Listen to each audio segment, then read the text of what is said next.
So 7.3, number 22, again, what we're asked to do here is to look at the graphs and to identify the equation that this graph or collection of, collection of graphs represents. And so what we want to do is we want to take a look at each of these blue graphs and try and identify what's what. So I'm going to just do kind of y equals. I'm going to do y equals, and I'm going to try and do that a couple times. Okay, so y equals and y equals. And then once I identify the graphs, then we just just let those equal each other, and there's your equation. So this first one's pretty easy. The horizontal lines are always y equals and whatever y value they travel through.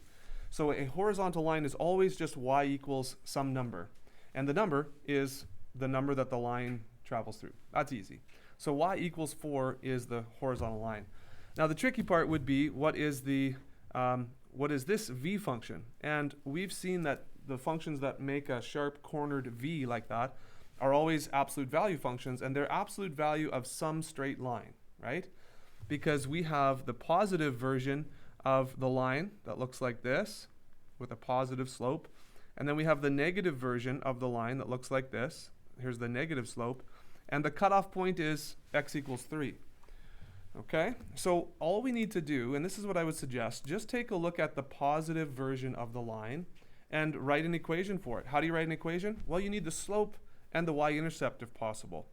Okay, now we could probably continue this line, and even though it doesn't maybe show up here, we could probably make a pretty good guess as to where this is going to intercept the y-intercept. But let's do the slope first.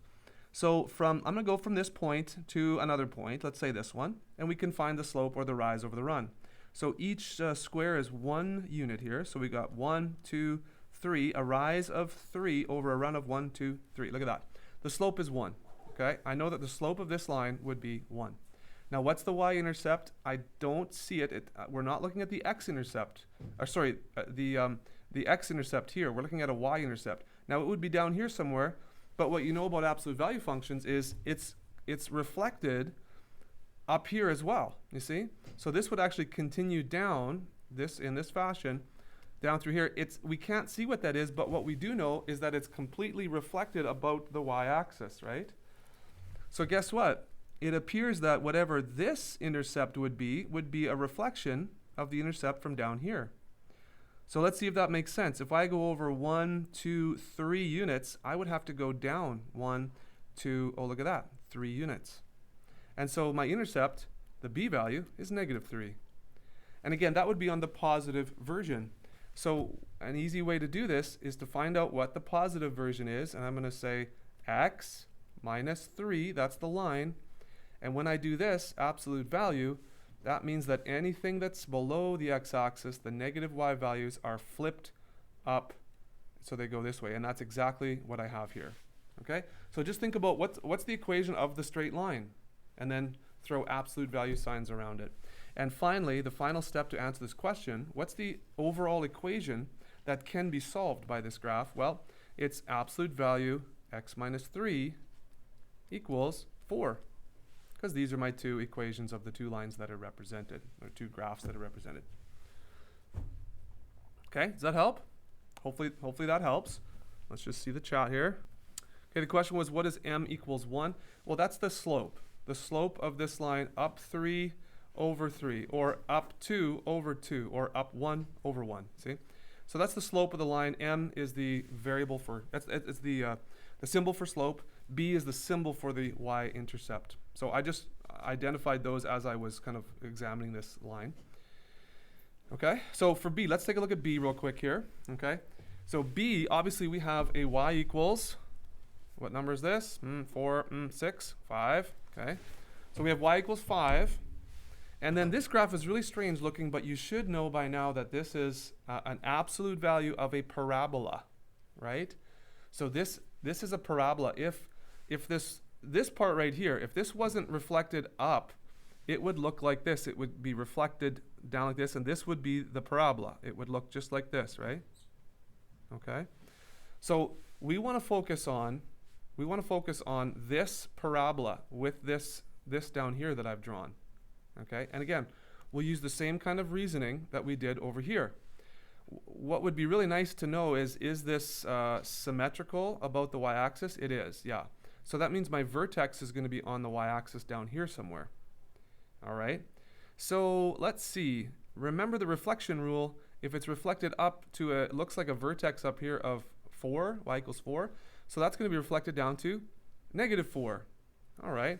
So we have a y-intercept of -4. Okay, that's good to know. Okay. And that's actually the y value of the vertex. Or the vertex is 0, -4. See that? Okay. Now I could do, remember this form? Y equals a times x minus p squared plus q. I think you guys did p and q, right? In other courses they use different letters. Actually, they use h and k, I think, in another course I'm teaching. So p and q, right? P and q for you guys, right? All right. A is always the same, but these numbers vary, letters. So a, remember how we do the a value? The rough estimate of a would be from the vertex you go over 1 unit and then you travel a units to the graph. So that's the rough estimate, and it looks to be pretty exact here that you go over 1 unit and you go 1 unit till you intercept the graph. That looks like a slam dunk. So I think you would be fine just to say, hey, you know what? The a is 1. The a is 1. Let's see, 1, 2, 3, 4, 1, 2. Another way to do this that I haven't taught you this yet, and this was, I think a student brought this up, but you can find a different way. You can go from the vertex. If you go whatever units kind of up, or in this case it would be down, but you go this many units, and then the square root would be the number of units that you go over. And if a is 1, that's exactly works that way. So watch this. This is 4 units, and this is 2. So if you go 4 units, the square root of 4 would be 2, right? So you could look at it that way too. Just like this is 1, the square root of 1 is 1, okay? Anyways, I didn't really talk about that because we don't really calculate a that way. It gets a little tougher. If it's not over 1, down 1, or whatever, then we'll have to pick a point that's on the parabola and substitute it in here, solve for a, right? And then we'll find it that way. But this one, a is 1. So after all that, we've got 1 times x minus 0 squared plus -4. So that's this format here, which simplifies to y equals x squared minus 4. That looks to be the parabola. Yes? Wouldn't it be -1, this slope? Well, again, okay, wouldn't the a be -1?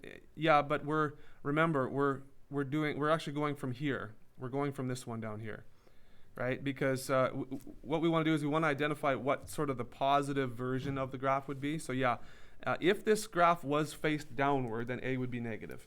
But because we're looking at actually this graph here, we go over 1, up 1, over 1, up 1. You see, so a is actually +1. But good point, good point. If the graph was actually facing down for real, and that's the one we were looking at, then it would be a was -1. Yeah. But then this wouldn't be the vertex either, see? The vertex would be 0 plus 4. So anyways, we'll always kind of go with the positive a value or the positive slope version. That's the one we'll focus on. So once we do that, we just throw some absolute value signs on either side there, and that now becomes this blue graph that's actually shown. And so for our final answer, we're going to have 5, because that's the one graph here, equals absolute value x squared minus 4. Okay? Now, somebody double check that for me. Make sure that that's what you got. I'm kind of popping back and forth here. Make sure I haven't missed a sign or anything. Looks good to you guys? Okay, does that answer the question there on the chat line? If so, I think I'll move on.